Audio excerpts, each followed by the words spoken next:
নমস্কার বন্ধুরা, উমার সংসার চ্যানেলে আপনাদের সবাইকে স্বাগত। আশা করি আপনারা ভালো আছেন, সুস্থ আছেন। বাংলা ক্যালেন্ডার অনুযায়ী এখন চলছে অঘ্রাণ মাস, ষড়ঋতুর চতুর্থ ঋতু, যা কার্তিক ও অগ্রহায়ণ মাসের সমন্বয়ে গঠিত হেমন্ত ঋতু। শরৎকালের পর এই ঋতুর আগমন। একসময় বাংলায় বছর শুরু হতো হেমন্ত দিয়ে, কারণ ধান উৎপাদনের ঋতুই হলো এই হেমন্ত। তাই এই মাসে চাষির ঘরে ওঠে নতুন ফসল এবং পালিত হয় নবান্ন পার্বণ।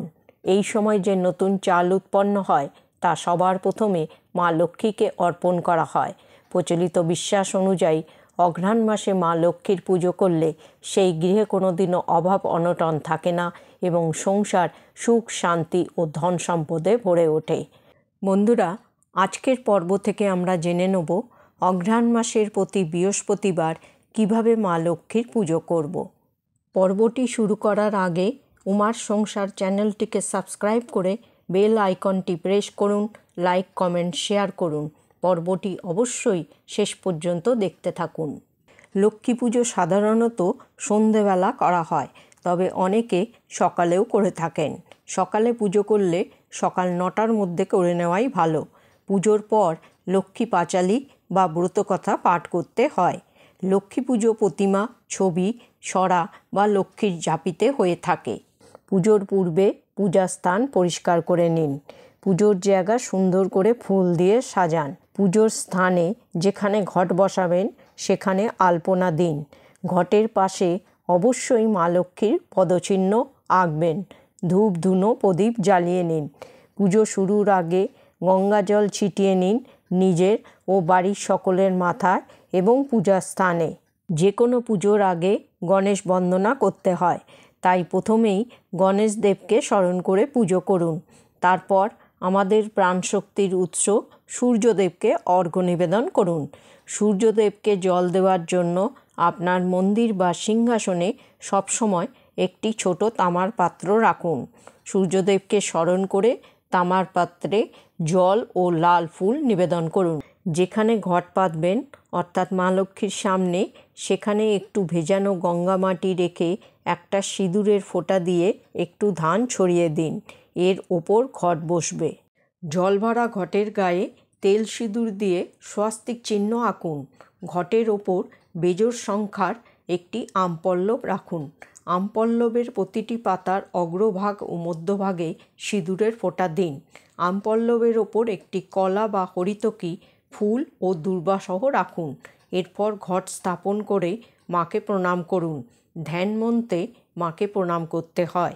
মা লক্ষ্মীর পাঁচালীর বইয়ে এই সব মন্ত্র থাকে, তবে এই মন্ত্র উচ্চারণ একটু শক্ত, তাই যদি সঠিক উচ্চারণ না করা যায় তাহলে মাকে মনে মনে স্মরণ করে প্রণাম জানান। প্রণাম করার পর মাকে আহ্বান জানান। মা লক্ষ্মী আপনার গৃহে পূজা নিতে এলেন, তাই প্রথমেই একটুখানি জল ঘটের পাশে লক্ষ্মী পদচিহ্নে দেবেন। এটি মা লক্ষ্মীর পা ধোয়ার জল। এরপর দূর্বা ও একটুখানি আতপ চাল ঘটে দিন। এটি হলো অর্ঘ্য। এর সঙ্গে একটি ফুলও দিতে পারেন। এরপর মাকে চন্দনের ফোঁটা দেবেন। মা লক্ষ্মীকে সিঁদুর পরিয়ে দিন। লক্ষ্মী প্রতিমা না থাকলে ফুলে চন্দন মাখিয়ে ঘটে অর্পণ করুন। আপনি চাইলে মা লক্ষ্মী ও ঘটেও মালা পরাতে পারেন। এরপর মা লক্ষ্মীর বাহন প্যাঁচাকে ফুল নিবেদন করুন। নারায়ণকে স্মরণ করে ঘটে ফুল দিন। ইন্দ্র ও কুবেরকে স্মরণ করে আবারও ঘটে 2টি ফুল দিন। এরপর আপনার পূজার দ্রব্যগুলি একে একে মা লক্ষ্মীকে অর্পণ করুন। মা লক্ষ্মীকে অনেকেই পান সুপারিও নিবেদন করে থাকেন। অগ্রহায়ণ মাসে মা লক্ষ্মীর পূজার বিশেষত্ব হলো যে মাকে নতুন ধান বা নতুন ধান থেকে পাওয়া নতুন চাল নিবেদন করতে হয়। আপনারা যদি তা জোগাড় করতে না পারেন তাহলে দশকর্মা ভাণ্ডারে যে ধানের ছড়া পাওয়া যায় বা আপনাদের বাড়িতে যদি আতপ চাল থাকে সেগুলোই নিবেদন করতে পারেন। এবার পঞ্চ উপচারে মা লক্ষ্মীর আরতি করুন। এরপর পুষ্পাঞ্জলি দিন। হাতে ফুল নিয়ে 3বার পুষ্পাঞ্জলি মন্ত্র উচ্চারণ করুন। সবশেষে পাঁচালী পড়ে পুজো শেষ করুন। তবে কয়েকটি কথা মাথায় রাখতে হবে। মা লক্ষ্মীর পূজায় কখনো কাঁসর ঘণ্টা বাজাতে নেই। এগুলিতে দেবী অসন্তুষ্ট হন। শুধু শাঁখ বাজাবেন ও উলু দেবেন। মা লক্ষ্মীর পূজায় তুলসী পাতা ব্যবহার করবেন না, কিন্তু লক্ষ্মী পুজোর পর একটি ফুল ও 2টি তুলসী পাতা নারায়ণকে অর্পণ করবেন। মা লক্ষ্মীর পূজায় লোহার বাসন ব্যবহার করবেন না। ব্যাস, এই কয়েকটি বিষয় মাথায় রেখে শুদ্ধ মনে করে নিন মা লক্ষ্মীর পূজা। হোক না আয়োজন সামান্য, শুধু মন শুদ্ধ থাকলেই মা আসবেনই আপনার ঘরে। বন্ধুরা, আজকের পর্বটি এখানেই শেষ করছি। পরবর্তী পর্বে আবার একটি নতুন বিষয় নিয়ে আপনাদের সাথে কথা হবে। জয় শ্রীকৃষ্ণ। রাধে রাধে।